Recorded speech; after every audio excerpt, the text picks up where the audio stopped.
Il y a des films qu'on interdit pas parce qu'ils sont trop violents, on les interdit parce qu'ils sont trop proches de ce que tout le monde voit déjà dans les faits divers, les statistiques et les conversations privées. Donc cette semaine, l'Allemagne a commencé, l'Europe a suivi sans broncher, donc ils ont interdit un film, et donc on va regarder pourquoi. Donc j'ai un extrait de film, je vais le passer, je sais pas si je vais me faire strike là-dessus, parce que il est interdit de diffusion dans toute l'Europe en streaming, etc. Donc ce format YouTube, je sais pas si il est concerné. Donc on va écouter d'abord, on va voir ce qu'il a écrit le comédien, parce que vous allez comprendre dans l'extrait suivant. Il s'appelle Fares Monji et il est allemand et il joue Ibrahim dans le film. Et il dit la justice ne se trouve pas toujours dans les salles d'audience. Parfois, elle se cache dans les endroits les plus sombres. Si la loi ne protège plus les plus faibles, est-ce qu'est un devoir moral ou un crime ou est-ce un crime de prendre les choses en main? Donc c'est exactement la question que le film pose et c'est exactement pour ça qu'on l'a tué.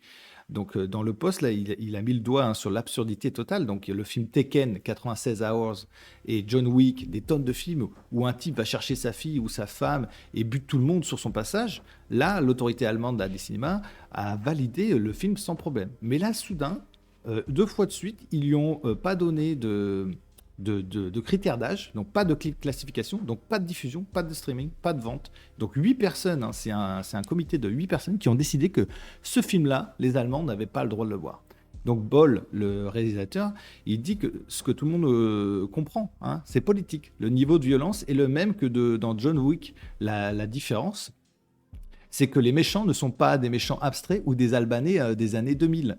Ce sont des migrants, des jeunes issus de la diversité, des types qui vivent une gamine de 14 ans en Réunion et qui s'en sortent parce que le système a peur de dire leurs origines. Donc c'est ce que montre le film. Et donc l'autorité allemande du cinéma l'a dit, bah ça on ne peut pas, on ne peut pas le passer. Donc il est en libre diffusion partout sur X puisque Elon Musk l'a reposté à foison. Donc franchement, c'est d'une hypocrisie crasse. On peut montrer des justiciers qui massacrent des méchants tant que les méchants sont des bons méchants. Dès que les méchants ressemblent un peu trop à ce qu'on voit dans les statistiques officielles et dans les faits divers, bah là, c'est une incitation. Incitation à quoi? À se demander pourquoi on accepte encore que les filles se fassent V et que les coupables rentrent chez eux avec des peines de principe. Donc le comédien qui joue le père du V, là, il pose la question sans filtre. Il y a des tas de gens qui lui répondent, bah ouais, c'est ça le sujet, parce que tout le monde voit la même chose, tout le monde sait que le système judiciaire a 2 poids 2 mesures, et tout le monde sait que plus on interdit d'en parler, plus la question devient violente dans les têtes. Donc on va regarder... je laisserai regarder la suite. De toute façon, la suite, on la connaît, puisqu'on l'a vu au début. Ils l'ont un peu spoil. Donc, l'Allemagne a donc ouvert la voie à interdire le film et le reste de l'Europe a suivi. Pas de scandale, pas de débat, juste ce film, on ne le verra pas. Donc, ce qui est montré dans cette scène, c'est le cœur du sujet. Un type qui a vu sa fille V en réunion, donc le système l'a lâché, les coupables sont repartis, et lui, il vient chercher ce que la justice n'a pas voulu prendre. Il ne tue pas au hasard, il cible ceux qui ont échappé au système. Et il pose une question à la famille. Vous avez protégé votre fils, maintenant qui protège la gamine? Et c'est ça qu'on ne veut pas voir, pas parce que c'est trop gore, parce que c'est trop proche, parce que les filles se font vraiment V en réunion dans les parcs européens, parce que les juges vraiment relâchent des types avec des discours sur l'intégration traumatique, parce que des pères et des frères vraiment se demandent ce qu'ils sont censés faire quand l'État leur dit circuler, il n'y a rien à voir. Donc le film ne dit pas allez tous tuer des migrants, il dit regardez ce qui se passe quand l'État abandonne son rôle, et la réponse des autorités est de supprimer le film.